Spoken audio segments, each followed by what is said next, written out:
Bueno, muchísimas gracias por la invitación. Eh, es un placer compartir con ustedes y agradecerle al Laboratorio Servier, realmente siempre muy éticos, no han participado en nada de mi charla, así que les agradezco a Servier, al laboratorio, esta posibilidad de compartir. Y bueno, la pregunta es si los pacientes con angina de pecho, el tratamiento médico es la mejor opción terapéutica. Y justamente en la población añosa, yo creo que es la mejor lejos. Para decirlo claramente, no nos queda otra alternativa como yo les voy a mostrar en el correr de estos minutos. Yo les pido que al final me escriban en chat, voy a tener que acercarme un poco a la computadora a leerlo, pero me preguntan lo que quieran del tema que quieran. Yo hago cardiología clínica y bueno, estoy para esto, para poder evacuar alguna duda, comentario, opinión, y por suerte no me pueden tirar tomates porque todavía no pasa por el agujerito de la computadora. Señores, esta es una enfermedad muy frecuente y que mata. La enfermedad coronaria crónica mata. Fíjense, en estos son los números latinoamericanos, los últimos. Más de 400.000 personas se mueren por estas enfermedades. En Argentina también. 280 argentinos por día se mueren de causas cardiovasculares. En Latinoamérica por cardiopatía isquémica 200.000, por muerte vascular cerebral isquémica 37.000 y 47.000 por hemorragias cerebrales. Fíjense en el contexto de lo que significa esta patología. Y otro tema que me parece es muy importante es la alta prevalencia. Y ustedes analicen en Latinoamérica este punto. El porcentaje de pacientes mayor de 60 años, hombres o mujeres, con esta enfermedad, y por arriba de 80 años, fíjense, 1 de cada 3 tiene enfermedad manifiesta, clínica o subclínica de enfermedad coronaria, con los resultados que recién estuvimos viendo, realmente muy nefastos, hablando solamente de mortalidad. Ya no hablemos de incapacidad de vida, demencia, etcétera, etcétera. ¿Y cuál es el pronóstico? Y el pronóstico va a depender mucho, pero globalmente, anualmente, se mueren los infartos casi el 2% de todos los pacientes con enfermedad. Y muerte cardiovascular el 1%. Uno puede decir, bueno, son números pequeños, claro. Acá están metidos en este registro muchos pacientes de muchos lugares del mundo, pero cuando uno analiza específicamente, quienes se mueren mucho más, que pueden duplicar o triplicar este número que vimos, inclusive un 10%, fíjense en arriba, con pacientes que son panvasculares, se mueren muchísimo más. Si ya tuvo un evento coronario el último mes, si tiene insuficiencia cardíaca, el diabético, si tiene FA. Digamos, esa media de mortalidad de infarto del 2% anual es un gran número cuando uno ve la cantidad de enfermos que hay en todo el mundo. Y dos, esto tiene una diferencia muy grande en pacientes más graves, como nombramos y se ven en este registro también. Repito, diabéticos, filiados, paciente con enfermedad de un infarto reciente, más de un vaso, carótida coronaria, pierna, etcétera, etcétera. Y yo voy a tratar 4 temas. ¿Por qué persiste esta pandemia de enfermedad coronaria que ya está tan asimilada y que no aparece con los muertos diariamente? Si no estaríamos tan asustados como hoy nos está pasando con el COVID.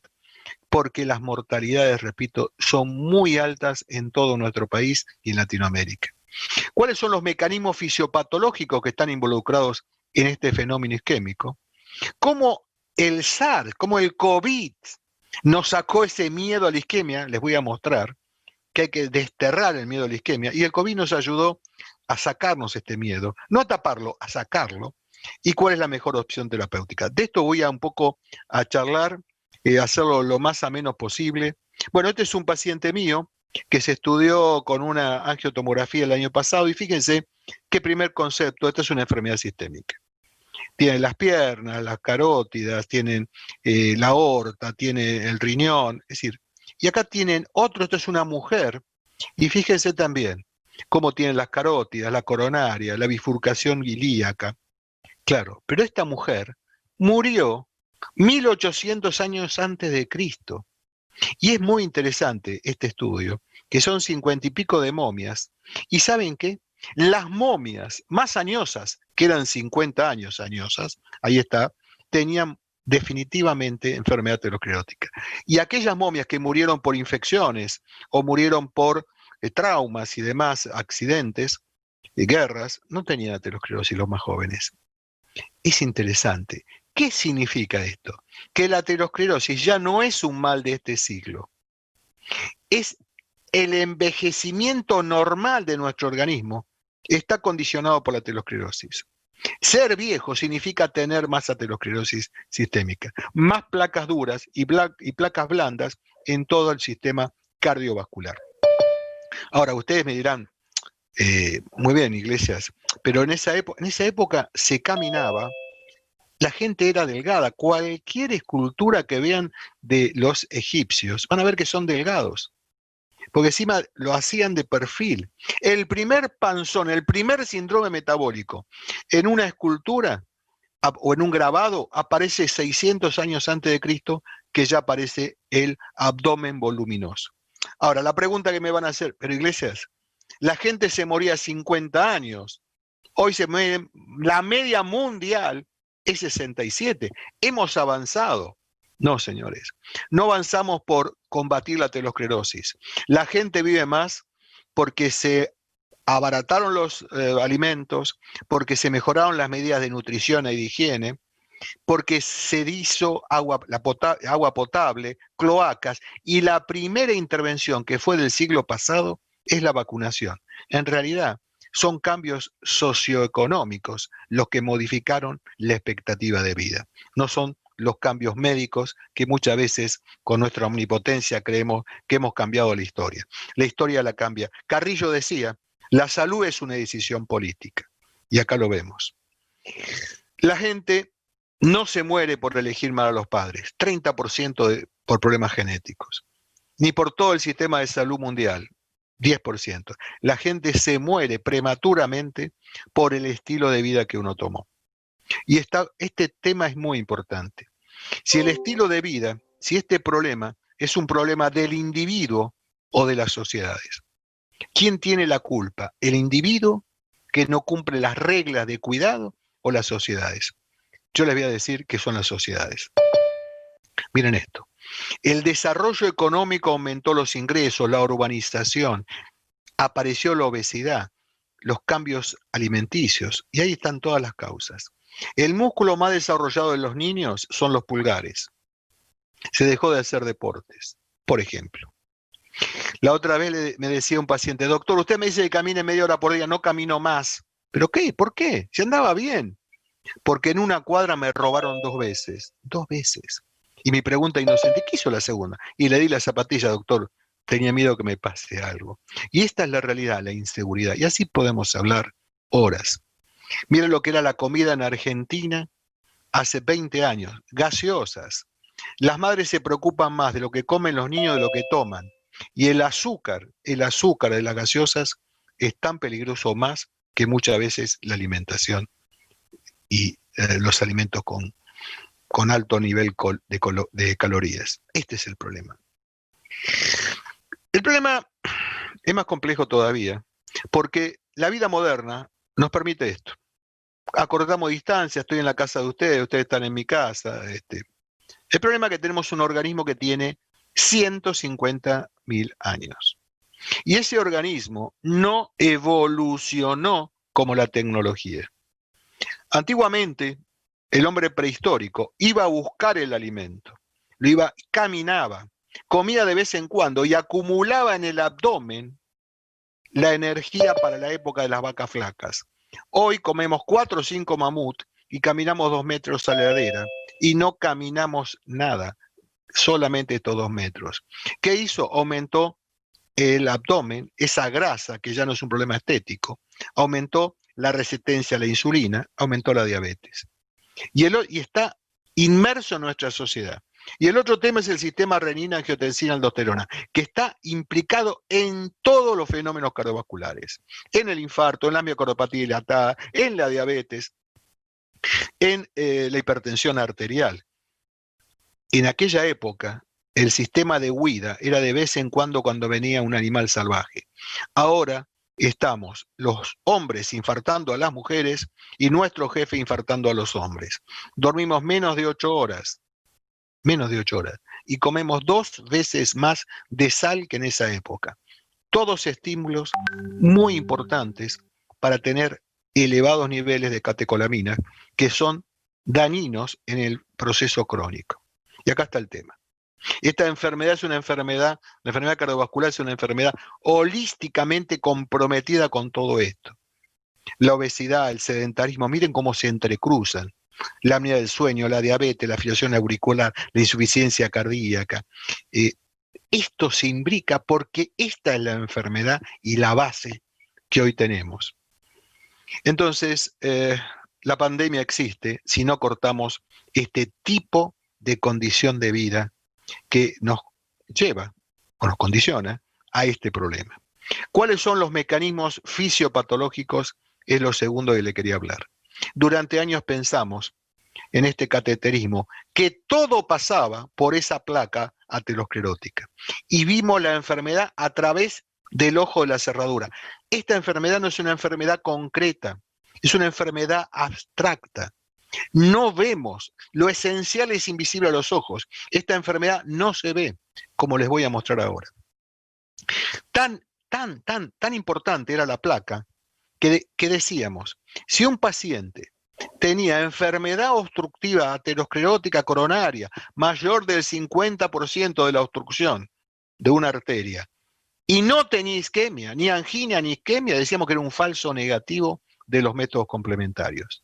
Y viceversa, si teníamos isquemia por angina o con coronarias normales, no tenían obstrucción, decíamos que era un falso positivo, porque todo estaba circunscripto a esos 2 o 3 centímetros de la placa. Y hoy sabemos que la microcirculación existe.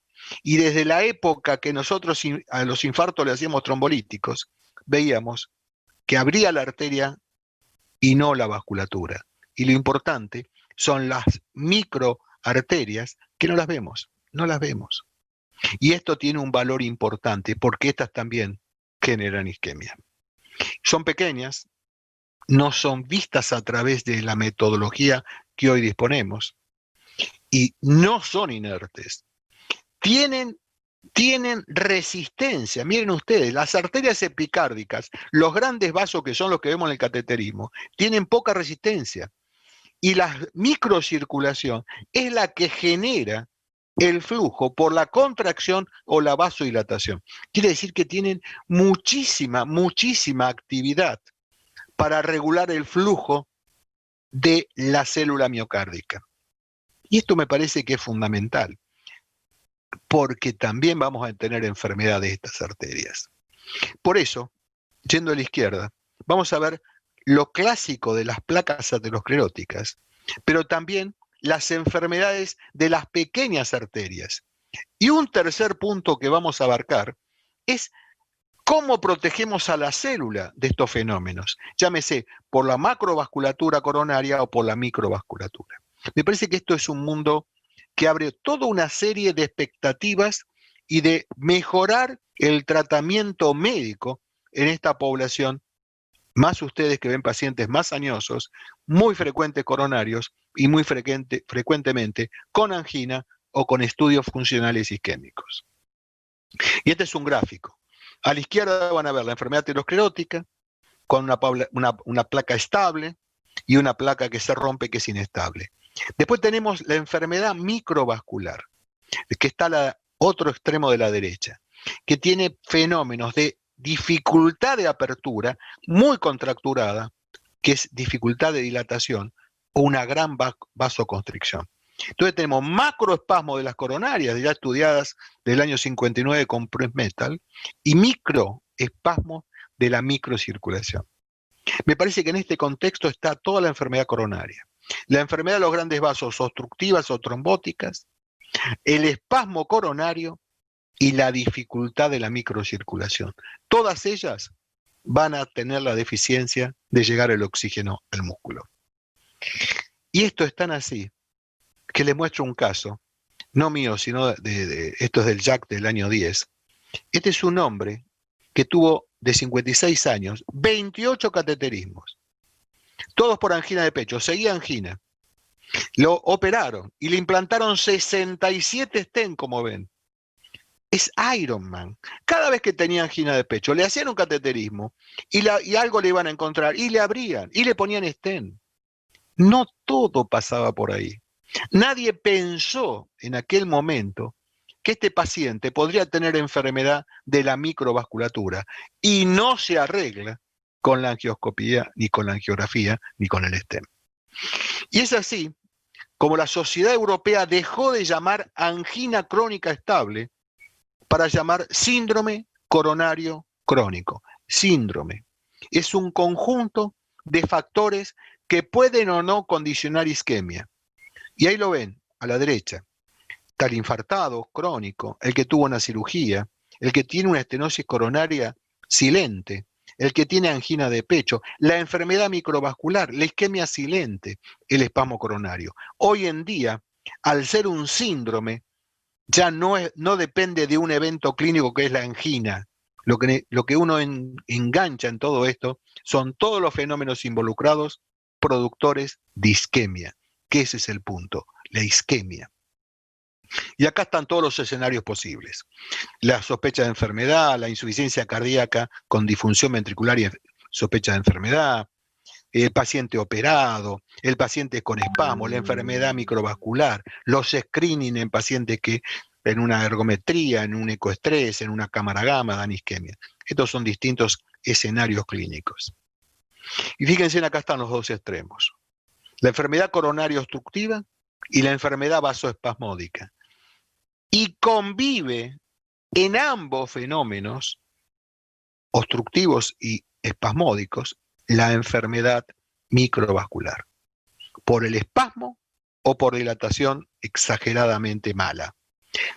¿Qué significa? En la angina crónica, en el operado, en el revascularizado con angioplastia, también convive la disfunción microvascular, porque es una disfunción endotelial global. ¿Y por qué dije el tercer punto? Que el COVID nos sacó el miedo a la isquemia. Mire lo que recomienda justamente la Sociedad Europea hace muy poquito tiempo.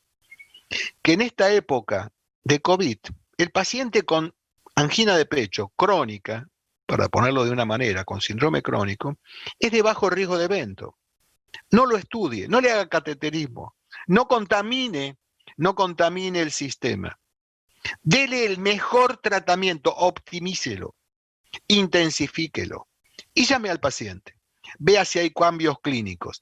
Esta es la recomendación. Es lo que nosotros como clínicos, o específicamente en un gran grupo de clínicos, lo estamos haciendo hace años. No asustarse, enfriar el caso, crónicos, por favor, no estoy hablando de infarto ni síndrome coronario agudo. En el crónico, no asustarnos por la isquemia, porque van a ver que la isquemia no es predictiva de muerte.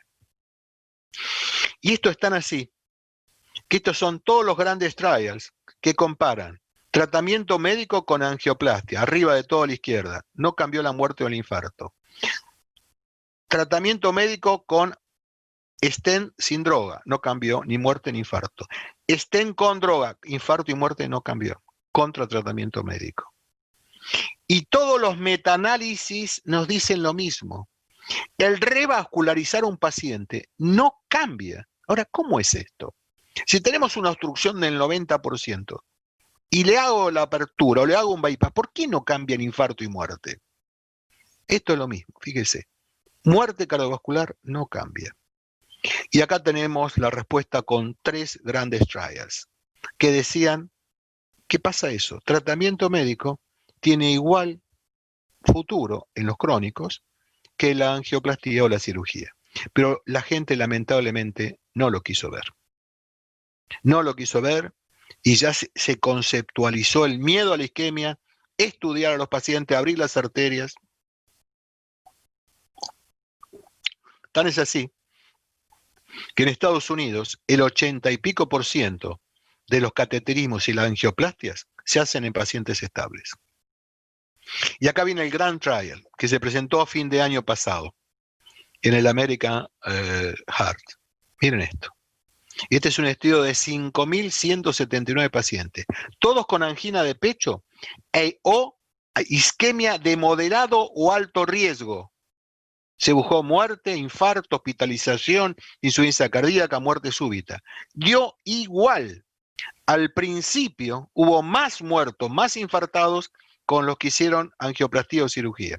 Digo angioplastía porque el 76% fueron angioplastías y un 4% solamente por cirugía y los demás no le hicieron nada. Fíjense en ustedes, no cambió la muerte el hacer un cateterismo o una cirugía, no cambió el infarto. Y los pacientes con isquemia severa por medicina nuclear, por ecoestrés, por resonancia magnética, por ergometría, dio igual. El tema no pasó por la isquemia, por esa lesión obstructiva. Le dio isquemia, pero no le soluciona el problema.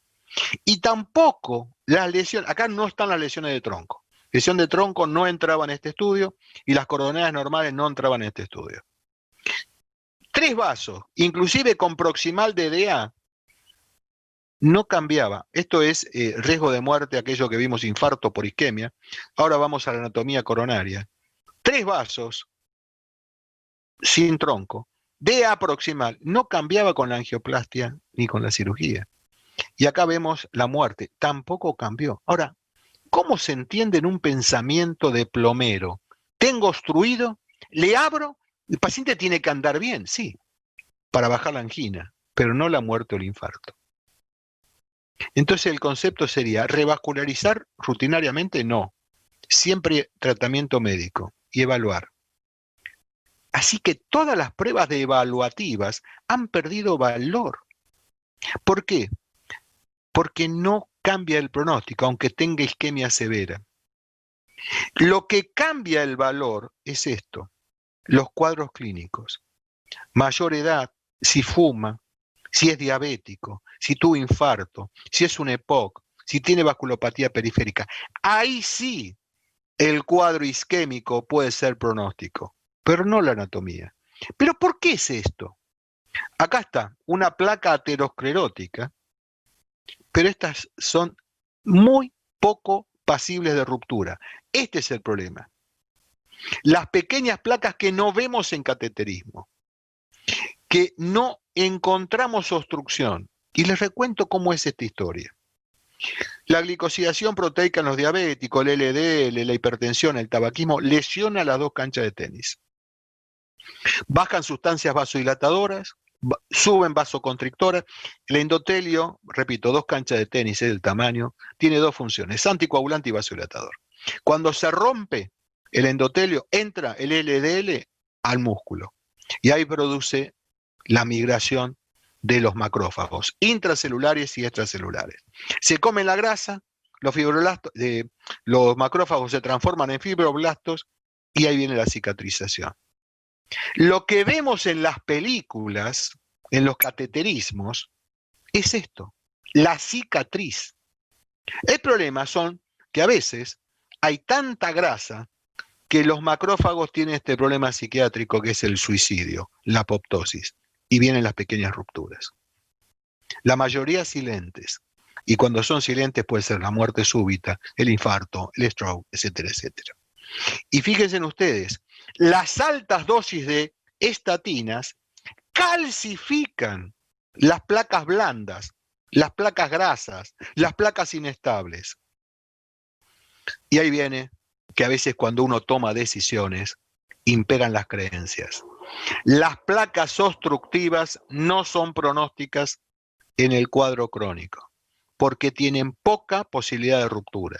Las que se rompen son las placas blandas y requieren un tratamiento médico. De esas nos tenemos que preocupar, que son las que no vemos, las que no vemos. Estos son muy pocos pacientes que el día previo o las horas previas han tenido un cateterismo antes de infartarse. Antes de infartarse, en esas horas terminó infartándose. ¿Y saben una cosa? La arteria que se ocluyó horas antes o minutos antes, la lesión era menos del 50%. Es decir, el 75% de los infartos vienen de arterias que minutos antes, horas antes, eran las mínimas. Por eso abrir una arteria hoy no nos da predicción de infarto y muerte, porque son estas pequeñas arterias las que hay que matarlas, enfriarlas, pasivizarlas con tratamiento médico. Y por eso les digo, no asustarnos con la isquemia. Sí ser duros en los pacientes de mayor riesgo para enfriar a estos pacientes. ¿Qué tenemos opción terapéutica? Y acá viene el caos. Los cardiólogos estamos inundados de la medicina basada en la conveniencia. Grandes procedimientos, muchas medicaciones, y realmente a veces nos generan confusión en vez de claridad.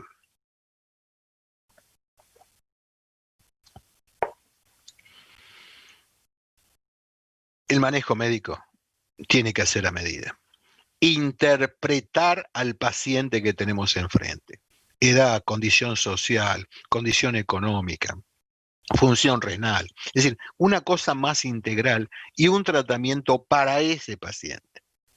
Si tiene vasculopatía periférica, cuidado con los betabloqueantes. Si es diabético, cuidado con los diuréticos, el hipertenso. Bueno, toda una serie de juegos para dar el tratamiento ideal. Primer tratamiento ineludible, altas dosis de estatina. El coronario, comprobado, porque tenga angina de pecho, porque tenga isquemia en algún método, ya nos está diciendo que tiene placas blandas. Y para ello hay que darles altas dosis de estatina. Somos temerosos a las estatinas, usamos dosis muy bajas. En los pacientes coronarios, las dosis tienen que ser entre 40 y 80 miligramos de atorvastatina o 20 o 40 de rosuvastatina. Y tener el objetivo terapéutico del LDL bajo, menos de 55 miligramos de decilitro. Nacemos con un LDL, es un estudio, en Latinoamérica hay un solo estudio hecho por los chilenos, 220 chiquitito primer día, nacemos con 28 miligramos de decilitro de LDL. Así que cuando me cuenta algún endocrinólogo que le bajan la dosis por miedo a que todos nos quedemos eunucos, yo les digo, señores, en la etapa de mayor formación celular y hormonal, nuestro valor es 28. Y acá están los pacientes que recién comentaba. La angina inestable, la angina crónica, el operado, el stroke, la enfermedad vascular periférica. Estos pacientes hay que ser enérgicos porque existe la regresión aterosclerótica, pero no de las placas de 90%, 80%, sino de las placas vulnerables. Esas son las que hay que enfriar. Esas son las que no predice la prueba funcional cuál se va a romper ni cuál va a matar al paciente. Antiagregantes. Hay que matar a la plaqueta. Aspirina siempre, siempre. Después vendrá en pacientes de mayor riesgo la asociación con clopidogrel. Después podemos discutir o prasugrel o ticagrelor en forma crónica. Aspirina siempre. Y en pacientes muy graves con angina de pecho, la asociación con otro segundo antiagregante es ideal. Pero a pesar de esto, todavía hay pacientes que requieren otra medicación más, que son baja dosis de anticoagulación para inhibir la trombina. Estos son pacientes crónicos que sigan con mucho cuadro de angina o no se puedan revascularizar por la limitación de su angina, típico en pacientes más añosos. Y es la utilización, en este caso, 27.000 pacientes con Rivaroxaban 2,5 dos veces por día con aspirina. Y acá están las indicaciones para este grupo de pacientes, que puede ser clopidogrel, prasugrel, rivaroxaban o ticagrelor, una de ellas, más la aspirina en los pacientes muy sintomáticos o con isquemia, pero no para revascularizar, lo vuelvo a decir. Bien, tratamiento médico siempre sintomático, combatir los factores de riesgo, que estaría de más decir que el peor pronóstico en un paciente que siga fumando. Eso me parece que para controlar la hemoglobina glicosilada, controlar la hipertensión arterial fundamental, es decir, y estos pacientes requieren sin lugar a dudas más de una medicación. Esto es seguro. Bien, los nitratos están indicados, los beta bloqueantes, miren ustedes la indicación. Estas son indicaciones de expertos. Y después, si los pacientes siguen sintomáticos, a pesar de los beta bloqueantes, o de los bloqueantes cálcicos, colocar el nicorandil, no existe en Argentina, la ranolacina no existe en la Argentina, o la ibabradina o la trimetazidina, que sí existe en Argentina. Pero estos son, miren, ya lo ponen en 2A. ¿Y saben una cosa? Todo lo que hemos visto es una tradición, no está comprobado en esta medicina de la evidencia. Le ponen a todos igual, sin considerar las comorbilidades. Es lo que hablábamos recién, poner un betabloqueante a una vasculopatía periférica y realmente, o la impotencia, es decir, me parece que no es considerar elementos fundamentales de lo que significa el acto sexual para un hombre, toda la importancia psicológica y que ese betabloqueante evidentemente no es lo ideal. Y me parece que hoy es un tiempo de cambio. Me parece que este es lo mejor que se acercó a el tratamiento actual. Primera línea, beta bloqueantes o bloqueantes cálcicos. Depende si tiene disfunción ventricular, beta bloqueantes. Si el paciente tiene hipertensión, es preferible los bloqueantes cálcicos. Hay una segunda línea que es la asociación. Y yo creo que acá viene lo que tenemos que analizar. Cómo protegemos a la célula. Y ahí viene la ibabradina y la trimetazidina. Creo que inclusive siempre se coloca tarde, cuando ya es la última herramienta. Yo creo que hay que ser más precoz utilizando estos parámetros clínicos. ¿Y saben lo peor de todo? Que todo lo que nombramos como primera línea, beta bloqueante, bloqueante cálcico, nitratos, ibabradina, ranolacina, trimetazidina, no cambia la mortalidad, cambia los síntomas. Y lo estamos dando diferentes niveles de opción. Fíjese las paradojas de tradiciones y de creencias en esa diapositiva que le dije, conocimientos, verdades y creencias. Seguimos utilizando creencias, que son pobres. Cuando uno va a las guías, fíjense en ustedes, los beta bloqueantes y esta recomendación en crónicos son 860 pacientes. Y la recomendación de bloqueante cálcico como primera línea, todo está basado en 251 pacientes. Y los nitratos en 313 pacientes, con un seguimiento de 42 días. Fíjense ustedes, cuando uno va a la medicina de la evidencia, encuentra estas paradojas, pero que hacen que tomemos como verdades, que tomemos como creencias, y estemos equivocándonos en este arte de hacer lo mejor para el paciente que tenemos enfrente. Y acá viene el punto que a mí me parece muy, muy interesante. Microvascular, bloqueantes cálcicos, enfermedad aterosclerótica, bloqueantes estatinas, podemos antiagregación, IECA, ARA2, pero me interesa la célula. Es la olvidada de este partido de la isquemia. Y la célula necesita mucho ATP. Y que este ATP está dado por el metabolismo de los carbohidratos y los ácidos grasos. Y aquí es un esquema que no voy a... Yo soy cardiólogo clínico, pero esto está en cualquier libro. Ese es el mecanismo de oxigenar la mitocondria y la generación de ATP. En la isquemia se altera todo este mecanismo, aparecen otros mecanismos perjudiciales como el piruvato, y la cadena de Krebs ya consume de otra manera, con un gasto energético que hace que la célula se agote y aumentan los beta oxidasa, que hacen dañar o paralizar la célula y fundamentalmente la membrana. Por eso lo que genera es inclusive disfunción ventricular. ¿Cómo hacemos para proteger esta célula? Y aquí viene una de las medicaciones ya aprobadas, muy, de muchos años, inocua absolutamente. Por ahí en algún paciente con Parkinson puede exacerbar, pero mínimamente. Y fíjense, trabaja en este mecanismo, reduciendo la inflamación, la fibrosis, lo que hablábamos antes por otro motivo que la apoptosis, la acidosis celular. Esto es interesante. Inclusive previene, acá a la derecha, la troponina, el daño miocárdico, pero también es protector del daño renal. de la célula renal, porque también puede sufrir, obviamente, isquemia en pacientes con cardioangiosclerosis. Y ya tenemos mucha evidencia, en este caso es el estudio Parallel, donde mejora la capacidad de oxigenación con menor ataques isquémicos, menor cantidad de isquemia y más actividad de ejercicio.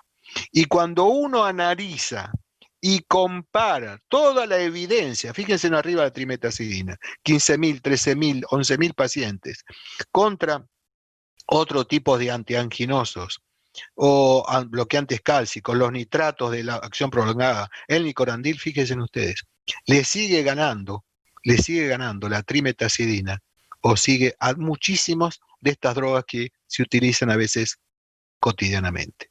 Sigue teniendo un efecto protector y antiisquémico realmente muy importante.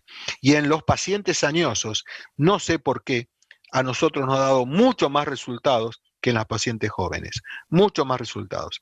Porque encima el paciente crónico, añoso, muchas veces no se le da oportunidades en cuanto a tener otro tipo de tratamientos y siguen con mucha angina.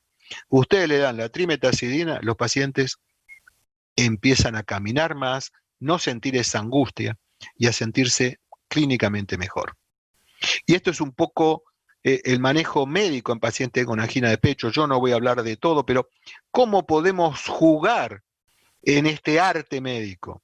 Y veremos, por ejemplo, si los pacientes tienen frecuencia cardíaca alta, más de 70, sin lugar a dudas la droga más fuerte en ese sentido son los beta bloqueantes. Pero tenemos la trimetazidina como protector o la ivabradina para bajar este fenómeno. En hipertensión arterial sigue siendo una medicación muy importante, los bloqueantes cálcicos y la trimetazidina si persiste en el hipertenso con isquemia o con angina de pecho. La insuficiencia cardíaca, el rol es más de los nitritos y los beta bloqueantes, como dijimos. En la fibrilación auricular también es una opción de coadministración muy fuerte, de protección celular, más que en la fibrilación auricular, los llenados de las coronarias son dispares porque el ritmo y el llenado es totalmente distinto entre latido y latido. En la enfermedad microvascular es protagónico en la utilización de trimetazidina. ¿Por qué? Porque justamente es la mejor manera de protección donde hay muy poca terapéutica, no los betabloqueantes, no los antiagregantes, justamente en los pacientes con enfermedad microvascular, mujeres en edad posmenopáusica, que han demostrado coronarias normales. En el espasmo coronario son los bloqueantes cálcicos de elección, no los betabloqueantes, estaría contraindicado o con precaución, y sí, la ivabradina y la trimetazidina. Como resumen, no hay que utilizarla como última opción. Usarla precozmente en aquellos pacientes con angina, con isquemia, protege la célula, mejora la capacidad en la angina de pecho, capacidad de ejercicio. Y un efecto antiisquémico y cardioprotector sin acciones hemodinámicas. Ofrece esto que decíamos, la protección. Y está recomendado por las guías y yo creo que hoy ya bajó. La evidencia ya es mejor, la utilización y cada vez está más cerca de ser una primera opción. Y como ya para terminar, cumpliendo los 40 minutos, el paradigma actual debe ser centrado en la isquemia y no en la placa. Y no tener miedo a la isquemia. Da tiempo. Darle medicación, escuchar al paciente. Si el paciente sigue con angina de pecho o tiene, digamos, incompatibilidad ya casi de la vida o los dolores se hacen más frecuentes, hay recién intervenir, pero siempre hay tiempo.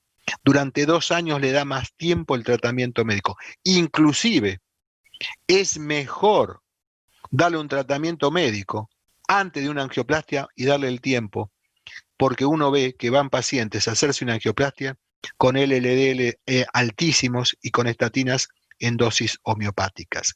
Hasta puede llegar a mejorar uno de los problemas de la angioplastia, que es el infarto periprocedimiento.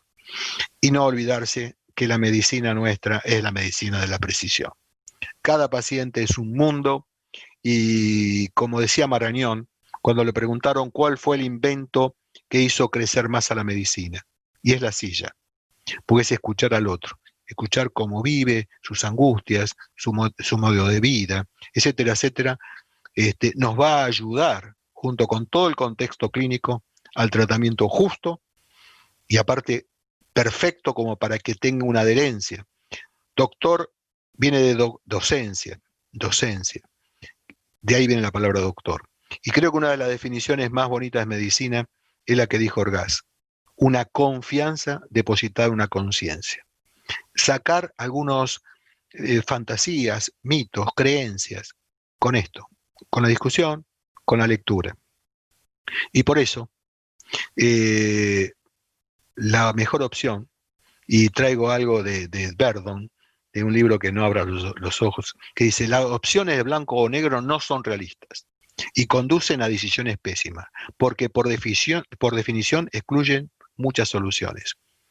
Las cosas no son así. Los grises, todos lo sabemos, en medicina está lleno. Esto no está en Internet, no está en Internet, no está en Google, que la gente va a buscar. Las opciones de Google son blanco y negro. Y nosotros, con la experiencia que nos da el hacerse médico, porque uno estudia para médico, pero después se va haciendo médico, creo que estas opciones blanco-negro no existen. Y por eso no hay que ser extremistas. Y la vida siempre te da dos opciones, la cómoda y la difícil. Cuando dudes, elige siempre la difícil, porque así siempre estarás seguro de que no ha sido la comodidad la que ha elegido por ti. Esto lo dijo un político que cambió la historia de España, que es Adolfo Suárez.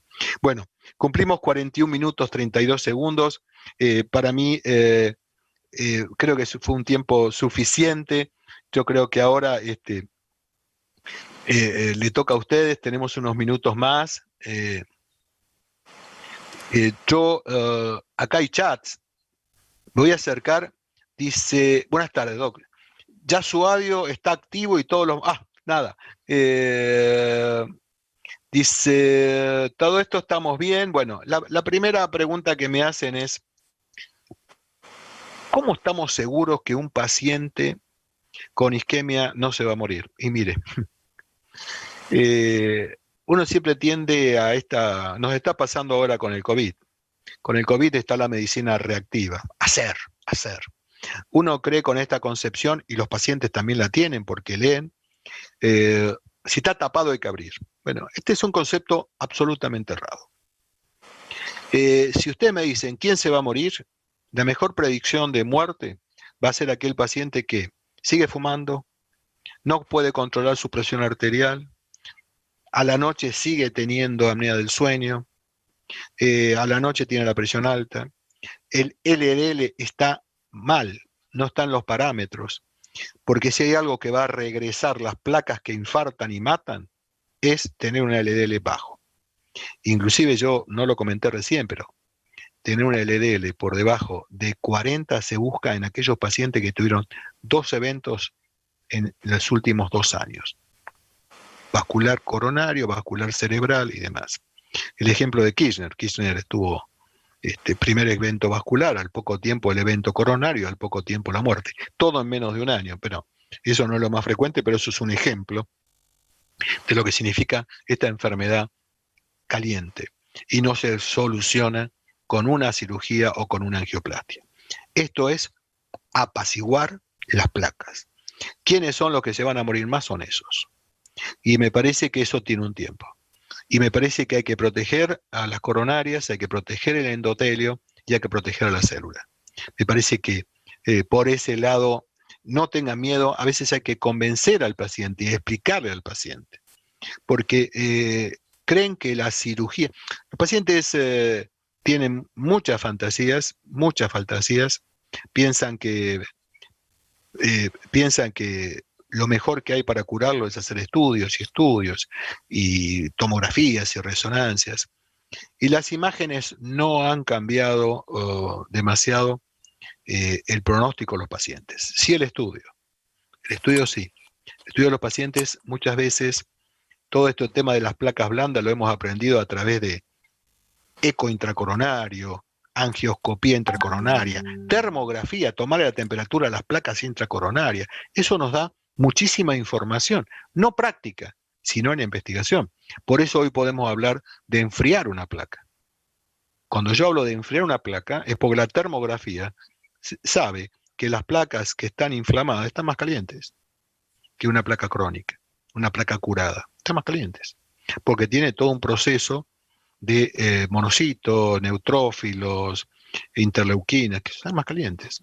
Y a su vez uno ve con el eco la grasa y cómo retrograda cuando le da una estatina. Al músculo es más difícil de verlo. El músculo, la manifestación del músculo es la interpretación de la caída de la angina o de la isquemia, y lo que hace mejorar la calidad de vida, como lo mostramos. No cambia la muerte, lo que va a cambiar es la calidad de vida.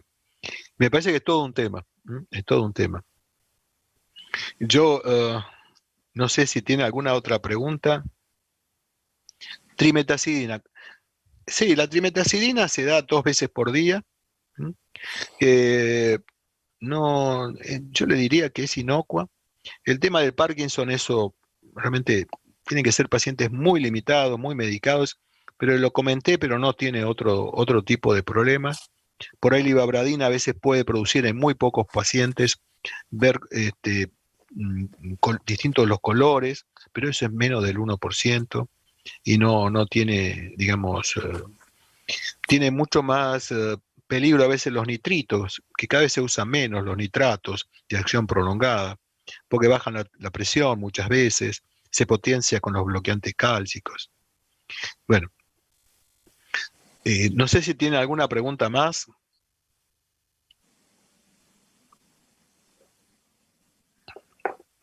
Miro acá, Pierre. Ah, acá hay otra.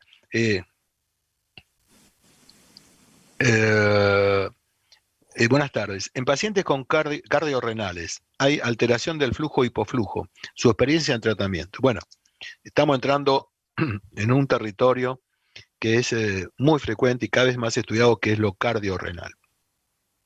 El proceso de cardiorrenal. El proceso de cardiorrenal podemos hablar mucho tiempo. Si ustedes me dicen cómo protegemos ambos situaciones, yo les diría, prioridad, inhibir el sistema renina-angiotensina. Eso le damos una protección por el cambio inclusive de los flujos de la arteria aferente y eferente, eso mejora la función renal, mejora la poscarga de los ventrículos, obviamente, y esto mejora. Este es el primero. El otro punto, me parece, de protección cardiorrenal en los pacientes con insuficiencia cardíaca e insuficiencia renal, me parece que el otro punto hoy es muy interesante, son los trabajos con dapaglifosina y con empaglifosina. Realmente estas drogas, estas nuevas drogas, han venido a dar un nuevo mecanismo de función en las miocardiopatías dilatadas y en la insuficiencia renal. Cada vez más son las evidencias de la protección y probablemente son drogas que tengan que tener hoy un rol muy importante en el paciente diabético con insuficiencia cardíaca y en el paciente sin diabetes con insuficiencia cardíaca. Hoy cada vez más todos los estudios, el EMPA-REC, el DECLARE, todos estos estudios han demostrado una protección. Digamos, son los dos mecanismos de protección más fuertes que podemos encontrar en esta población de pacientes. Los IECA, ARA2, IECA primero, ARA2 después, y el segundo que ahora viene con mucha fuerza son los SGLT2, como la EMPA y la dapaglifosina. A ver, sigamos. El valor del LDL deseado. Mire, sí, es menos de 55. Menos de 55. Yo creo que si no toleran las estatinas, yo siempre digo, pobre el tipo que no tolera las estatinas. A mí me duele, es como el que no puede recibir un anticoagulante. Son pacientes de peor pronóstico, sin lugar a dudas. El LDL de este grupo de anginosos, 55 para abajo. No le quepa duda, y eso se logra con estatinas, en las dosis que le dije, 40-80 de atorva, 20-40 de rosu, o si con eso no tolera o no llega al objetivo, ahí viene el ezetimibe. Y bueno, ya una opción muy cara hoy, si no tolera o no puede o no llega a los objetivos terapéuticos, todavía tiene una opción más, que son los PCSK9, el alirocumab y el evolocumab. Los dos han bajado el precio, son más accesibles, pero no lo cubren las obras sociales y es una erogación importante. Pero en realidad lo que yo veo a veces es que mandan a indicar estas medicaciones, que los pacientes no tienen las dosis máximas de estatinas o no reciben el ezetimibe. Uno llegaría después de eso. Pero tratar al 55 no es un tema de dosis, sino es un tema de búsqueda. El LDL es el malo de la película. En la enfermedad coronaria, con eso nos garantizamos bajar los factores inflamatorios, la PCR, bajar la interleuquina y darle estabilidad al endotelio. ¿Cuánto tiempo? Y por lo menos 2 meses. Después de ella el riesgo baja y hay que mantener estos valores. Esto también es un tema educacional. 55. Y si el paciente tuvo 2 eventos, repito, 40. Buenas tardes, doctora de la Barra de La Plata. ¿Qué me quiere preguntar? Bueno, ¿alguna pregunta más? Perdón, ¿eh? Acá hay más preguntas.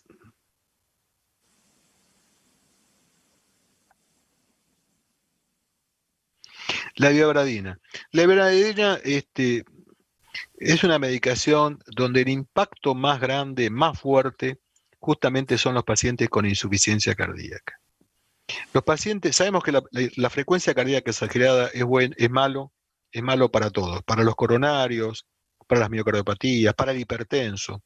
Y en la población con insuficiencia cardíaca es una droga de elección en aquellos que tienen más de 70 latidos por minuto.